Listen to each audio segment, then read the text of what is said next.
আপনারা জানেন যে বাংলাদেশ জাতীয়তাবাদী দল কর্তৃক 1996 সনে 13 অ্যামেন্ডমেন্ট হয়েছিল এবং সেখানে তত্ত্বাবধায়ক সরকার ব্যবস্থা প্রবর্তন করা হয়েছিল। ওই তত্ত্বাবধায়ক সরকারের অধীনে বাংলাদেশে পরপর দুটি নির্বাচনই হয়েছে, অত্যন্ত নিরপেক্ষভাবে সেই নির্বাচন হয়েছে। কিন্তু পরবর্তীতে সরকার এসে বিনা ভোটে নির্বাচন করেছেন এবং রাতের ভোট আর দিনের ভোট রাতে করেছেন। এইটার জন্যই তারা এই ভোট করার জন্যই রাজনৈতিক উদ্দেশ্য প্রণোদিতভাবে বিচার বিভাগকে ব্যবহার করেছে। কিভাবে ব্যবহার করেছেন? তারা এই 13 অ্যামেন্ডমেন্টটি রাজনৈতিক উদ্দেশ্য প্রণোদিতভাবে সাবেক প্রধান বিচারপতি খায়রুল হকের মাধ্যমে বাতিল করেছে। তখনই আমরা বলেছিলাম এই যে খায়রুল হক যে এই কাজটি করলেন এটা বেআইনিভাবে করলেন। কিভাবে বেআইনি হলো? তিনি প্রথমে একটি অর্ডার দিয়েছিলেন। সেই অর্ডারটা ছিল যে তত্ত্বাবধায়ক সরকারের অধীনে গণতন্ত্রের স্বার্থে আগামী দুটি নির্বাচন হতে পারে এবং সেখানে আপিল অ্যালাউ করেছিলেন মেজরিটি জাজমেন্ট হিসাবে। কিন্তু ইন দি মিন টাইম পুরো জাজমেন্ট আসার আগেই সংবিধান সংশোধন করে ফেললেন দিদেন ফ্যাসিস্ট সরকার, আওয়ামী লীগ সরকার। তারা একতরফাভাবে এই সংবিধান অ্যামেন্ডমেন্ট করে তারপরে তারা তত্ত্বাবধায়ক ব্যবস্থা বাতিল করল। ঠিক যেভাবে অ্যামেন্ডমেন্ট করলেন সেই অ্যামেন্ডমেন্টের প্রতি দৃষ্টি রেখে পরবর্তীতে খায়রুল হক তার রিটায়ারমেন্টের 16 মাস পরে একটা পূর্ণাঙ্গ জাজমেন্ট দিলেন। সেই জাজমেন্ট দিয়ে প্রথম যে জাজমেন্ট দিলেন সেই জাজমেন্ট থেকে ব্যত্যয় ঘটালেন। এই জাজমেন্টের কতগুলো বিষয় ছিল, যেমন এখানে মাইনরিটি এবং মেজরিটির ব্যাপার ছিল। এখানে মাইনরিটি জাজমেন্ট যারা দিয়েছেন তারা বলেছেন যে এই যে খায়রুল হক সাহেব প্রথম যে আদেশটি দিলেন এবং পরবর্তী আদেশ, এর মধ্যে আইনের ব্যত্যয় ঘটেছে এবং কি কি আইনের ব্যত্যয় ঘটেছে সেগুলো সেখানে এক্সপ্লানেশন আছে।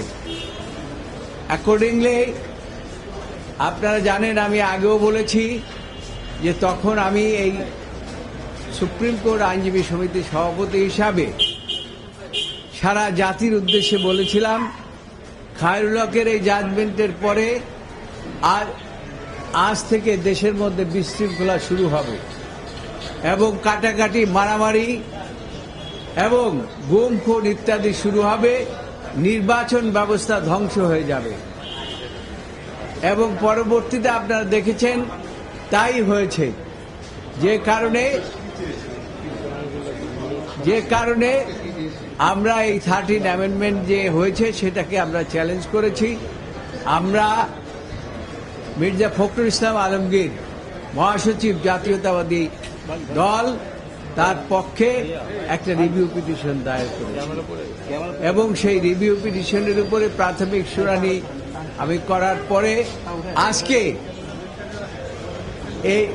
ওই পিটিশনের উপরে শুনানি হয়েছে এবং আরেকটি পিটিশন করেছিলেন বদিউল আলম মজুমদার সাহেব, তার উপরে তার অ্যাডভোকেট ছিলেন, তিনি আজকে সমাপ্তি বক্তব্য রেখেছেন। আর আমাদের যে আজকে সমাপ্তি বক্তব্য সেটা আমার বন্ধু, আমার কাছের লোক, তিনি সমাপ্তি ঘোষণা করেছেন এবং একই প্রেয়ার আমাদের ছিল। এই প্রেয়ারটা ছিল যে যে 13 অ্যামেন্ডমেন্ট হয়েছে সেই 13 অ্যামেন্ডমেন্ট আদালত যথাযথভাবে আবার পুনর্বহাল করবে। তবে আমরা আগেও বলেছি যে এটা হবে প্রসপেক্টিভ। আজকেও রুহুল কুদ্দুস কাজল আর্গুমেন্ট শেষ করার অবস্থায় এই কথাটি বলেছেন এবং আদালত সবকিছু শুনে এখানে আরেকটি বিষয়ের উপরে আমরা দ্বিমত পোষণ করেছি বদিউল আলম মজুমদার সাহেবের অ্যাডভোকেটের সাথে। তিনি বলেছেন যে এই জাজমেন্টটা মাইনরিটি জাজমেন্ট, কোনো জাজমেন্ট না, এটা মাত্র ওপিনিয়ন। কিন্তু আমাদের পক্ষ থেকে আমরা আগেও বলেছি, আজকে রুহুল কুদ্দুস কাজল সমাপ্তি বক্তব্য বলেছেন যে এটাও একটা জাজমেন্ট, মাইনরিটি জাজমেন্টকে জাজমেন্ট বলতে হবে। কাজেই মাইনরিটি জাজমেন্টকে কোনো অবস্থায় উপেক্ষা করা যাবে না।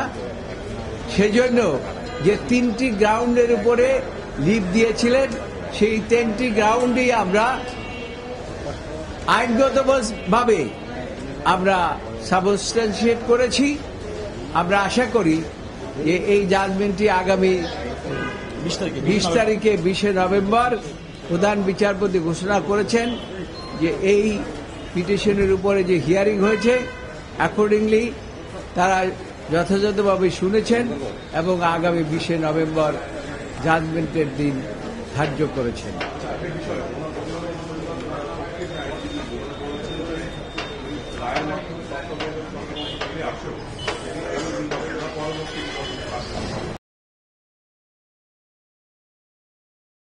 পার্সপেক্টিভ বলতে যা বোঝায় সেটা তিনি বলেছেন। জায়গায় দ্বিমত পোষণ করেছি, সেটা হচ্ছে যে তিনি মাইনরিটি জাজমেন্টকে কোনটি বলতে চাচ্ছেন।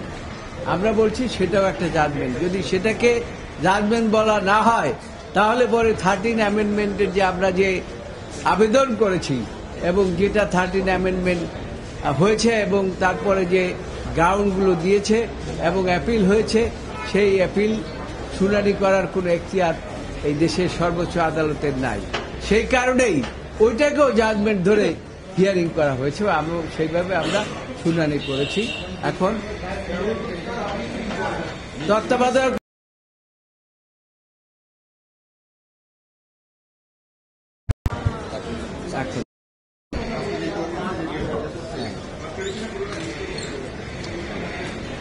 দেখুন, আপনারা জানেন যে বাংলাদেশের সবচেয়ে আলোচিত মামলা,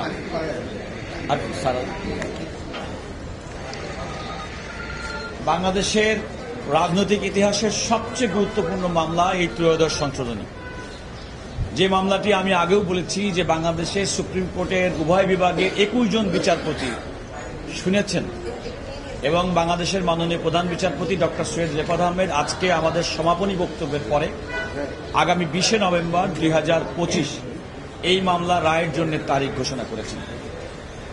আপনারা জানেন যে বাংলাদেশ জাতীয়তাবাদী দল বিএনপির পক্ষ থেকে বিএনপি মহাসচিব জনাব মির্জা ফখরুল ইসলাম আলমগীর তৎকালীন প্রধান বিচারপতি জনাব এবিএম খায়রুল হক কর্তৃক ঘোষিত যে রায়ের মাধ্যমে তত্ত্বাবধায়ক সরকার ব্যবস্থা সংবিধান থেকে বাতিল করা হয়েছিল সেটা রিভিউ পিটিশন দায়ের করেছিল।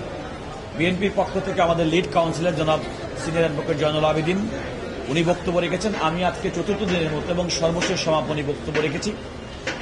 আমরা যেটা বলেছি যে এই যে রায়টি, কেন জনাব এবিএম খায়রুল হক সাহেবের রায়টি আমাদের পুনর্বিবেচনা করার প্রয়োজন।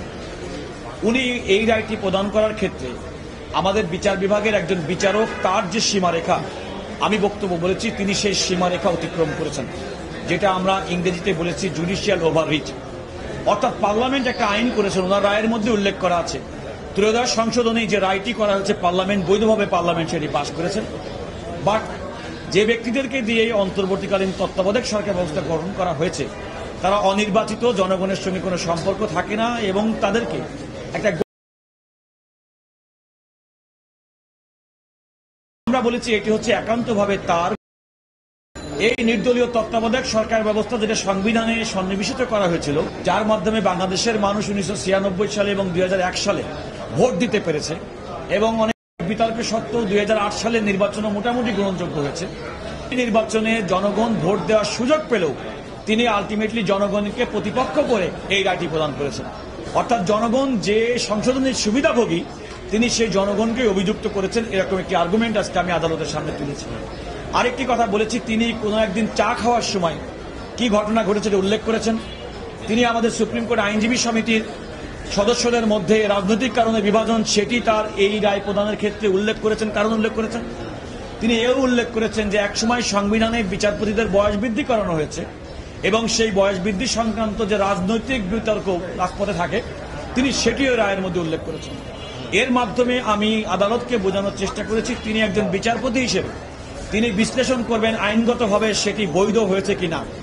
এই বৈধ ত্রয়োদশ সংশোধনীকে অবৈধ করতে গিয়ে তিনি তার ব্যক্তিগত অভিজ্ঞতা, রাজনৈতিক কিছু বিষয় সামনে এনেছেন যেটি বিচারক এবং বিচারিক প্রক্রিয়ার সঙ্গে যায় না। সে কারণে এই রায়টি আমরা পূর্ণাঙ্গভাবে বাতিল চেয়েছি এবং আমরা বলেছি যে 7 জন বিচারপতি, যার মধ্যে 4 জন তত্ত্বাবধায়ক সরকার ব্যবস্থা বাতিলের পক্ষে ছিলেন, 3 জন ছিলেন রাখার পক্ষে। আমি ফাইনালি যেটা বলেছি আদালতের সামনে, যেহেতু সংবিধান এবং আমাদের আইন মোতাবেক সুপ্রিম কোর্টের আপিল বিভাগের তার ইতিপূর্বে প্রদত্ত কোনো রায় বা আদেশ পুনর্বিবেচনা রিভিউ করার ক্ষমতা আছে, সেই ক্ষমতা বলে ওনারা এই রায়টি পুনর্বিবেচনা করতে পারেন এবং এই পুনর্বিবেচনার পরে বর্তমানে যে রায়টি হবে সেটি হবে ত্রয়োদশ সংশোধনী, নির্দলীয় তত্ত্বাবধায়ক সরকার ব্যবস্থা সংক্রান্ত সর্বশেষ রায়, যে রায়টি ফলো হবে। এখন এর কনসিকুয়েন্স হিসেবে আমরা বলছি, যদি এই আপিলটি যদি অ্যালাউ হয়, অর্থাৎ আমরা যে রিভিউ করেছি সেটি যদি অ্যালাউ করেন, তাহলে পূর্বের যে রায়, খায়রুল হক সাহেবের যে রায়, সে রায়টি আমাদের আর বিচারিক, আমরা বলি দৃষ্টান্ত, প্রেসিডেন্ট হিসেবে সেটা থাকবে না। ওনারা আজকে যে রায়টি দিবেন সেটি। আবার যদি কোনো কারণে আমাদের আপিলটা যদি নামঞ্জুর করেন, তাহলেও কিন্তু একই রকম কনসিকুয়েন্স হবে। সুতরাং ওনারা যেটা বলবেন আলটিমেটলি সেটাই হবে ত্রয়োদশ সংশোধনী সংক্রান্ত আমাদের বাংলাদেশের বিচারিক প্রক্রিয়া সর্বশেষ রায়। আমি বিএনপির পক্ষ থেকে এই রায়টি, বিচারপতি এবিএম খায়রুল হকের রায়টি পূর্ণাঙ্গভাবে রিভিউ করার জন্য আবেদন করেছি এবং ইতিপূর্বে আমাদের সিনিয়র যেটা বলেছেন, আমরা বলেছি যে যেহেতু বর্তমানে অন্তর্বর্তীকালীন সরকার আছে, সুতরাং এই রিভিউ অ্যালাউ হলে নির্দলীয় তত্ত্বাবধায়ক সরকার ব্যবস্থা সংবিধানে ফিরেও আলটিমেটলি সেটির অধীনে পরবর্তী নির্বাচন, অর্থাৎ 2026 সালের ফেব্রুয়ারিতে অনুষ্ঠিতব্য নির্বাচনের পরে নির্বাচন থেকে এই সংশোধনটি কার্যকর হবে, এমন একটা বক্তব্য আমরা আদালতের সামনে উপস্থাপন করেছি। আচ্ছা, এখানে একটা রাজনৈতিক বক্তব্য দরকার, যেটা আপনাদেরকে আগেও বলেছি, এখনো বলি। এই দেশের সর্বোচ্চ আদালতকে খায়রুল হক রাজনৈতিক উদ্দেশ্য প্রণোদিতভাবে ব্যবহার করেছেন এবং এটা তার জাজমেন্টেই ফুটে ওঠেছে। যে কথাটি রুহুল কুদ্দুস কাজল বললেন, যে তিনি ওই জাজমেন্টের মধ্যে উল্লেখ করেছেন যেখানে আইনজীবীরা 2 ভাগে বিভক্ত, দেশের মানুষ 2 ভাগে বিভক্ত। সুতরাং এইটা বিচার বিভাগের দেখার বিষয় নয়। বিচার বিভাগ বিচার করবেন স্বাধীনভাবে এবং বিচার বিভাগ বিচার করবেন নিরপেক্ষভাবে। কিন্তু খায়রুল হক দেশের সর্বোচ্চ আদালতকে রাজনৈতিক উদ্দেশ্য প্রণোদিতভাবে তিনি ব্যবহার করেছেন। তিনি শুধু তাই করেন নাই, জাজমেন্টের মধ্যে আপনারা পরবর্তীতে দেখবেন যে কথাটি আমরা বারবার আদালতকে বলেছি, যে পৃথিবীর সমস্ত দেশের আদালতের রায়কে তিনি উপেক্ষা করে এবং 8 জন অ্যামিকাস কিউরির মধ্যে 7 জন যে বক্তব্য দিয়েছেন, সকলের বক্তব্য তিনি বাদ দিয়ে তিনি তার নিজের ইচ্ছা মতো রাজনৈতিক উদ্দেশ্য প্রণোদিতভাবে এই জাজমেন্টটি দিয়েছেন। সেই জন্য এই জাজমেন্টটি যেহেতু রাজনৈতিক উদ্দেশ্য প্রণোদিত এবং তার ইচ্ছার প্রতিফলন এবং একটি দলের ইচ্ছার প্রতিফলন এবং একটি সরকারের ইচ্ছার প্রতিফলনে এই জাজমেন্টটি হয়েছে, কাজে এটা টিকতে পারে না এবং সেই জন্য সেই কথা আমরা বলেছি। এই জন্য এই রিভিউ পিটিশনটা অ্যালাউ হবে এবং আমাদের পক্ষে ইনশাআল্লাহ আমরা আশা করি 20 তারিখে আমাদের পক্ষে থাকবে। আচ্ছা, এখানে জুডিশিয়াল, আপনার বক্তব্য জুডিশিয়াল ওভাররিচ বলতে বিচারপতি এবিএম খায়রুল হক সাহেবের যে রায়টা বলছে, কারণ দেখেন এটা হচ্ছে একটা সাংবিধানিক প্রশ্ন। সাংবিধানিকভাবে কোনো একটা রায় সঠিক হয়েছে কি হয়নি, এটা হচ্ছে বিচার্য বিষয়। উনি ওনার সিদ্ধান্ত দেওয়ার জন্য মূলত আমরা আদালতকে বলার চেষ্টা করেছি তার যে রাজনৈতিক বিশ্বাস, এটা এই রায়ের মাধ্যমে তার ব্যক্তিগত রাজনৈতিক বিশ্বাসটা প্রতিফলিত হয়েছে। তা না হলে বিচারকদের বয়স সীমা, রাজনৈতিক দলের ইচ্ছা, রাজনৈতিক কোনো কারণে দেখেন একজন বিচারপতিদের বয়স বৃদ্ধি করা সাংবিধানিক বিষয়। সুতরাং এই সংবিধানের এই বিষয় নিয়ে রাজপথের আন্দোলন তার রায়ের জাস্টিফিকেশন হতে পারে, সেটাও আমি আদালতের সামনে বলেছি। আমরা স্যার যেটা বলেছেন, আমরা পূর্ণাঙ্গভাবে এই রিভিউকে অ্যালাউ চেয়েছি এবং আমরা মনে করি যে আমরা যেভাবে তথ্য উপাত্ত দিয়েছি, আমরা যেভাবে রায় উল্লেখ করেছি, আমাদের সিনিয়র উনি অনেক দেশে বিদেশের অনেক রায়ের উল্লেখ করেছেন। আপনারা দেখেছেন যে আগের দিন আমি 61টি রায় ইতিপূর্বে বললেও আজকে সেগুলো 41টি রায় বাংলাদেশ, ইন্ডিয়া, পাকিস্তান এবং ইউকে, ইউএসএ এগুলো আমরা উল্লেখ করে আজকে আমরা বলেছি এবং আমরা বিশ্বাস করি আদালত আমাদের এই যে যুক্তিতর্ক উপস্থাপন করেছি তাতে সন্তুষ্ট হবেন এবং এই আপিলটি অ্যালাউ করে ত্রয়োদশ সংশোধনী সংবিধানে বেগম খালেদা যেটা প্রণয়ন করেছিলেন বাংলাদেশের মানুষের ভোটাধিকারের জন্য, গণতন্ত্রের জন্য, সেটা আবার সংবিধানে ফিরে আসবে।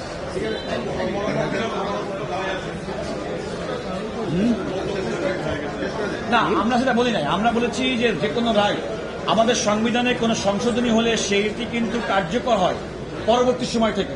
যে কোনো আইন যদি প্রণয়ন করা হয় সে আইনটা কিন্তু পিছন থেকে কার্যকর হয় না, সামনে থেকে কার্যকর হয়। সেই নীতিকে বিবেচনা করে আমরা বলেছি আপনারা যে রায়টি দিবেন সেই রায়টি প্রসপেক্টিভ, অর্থাৎ পরবর্তী সময় থেকে কার্যকর হয়।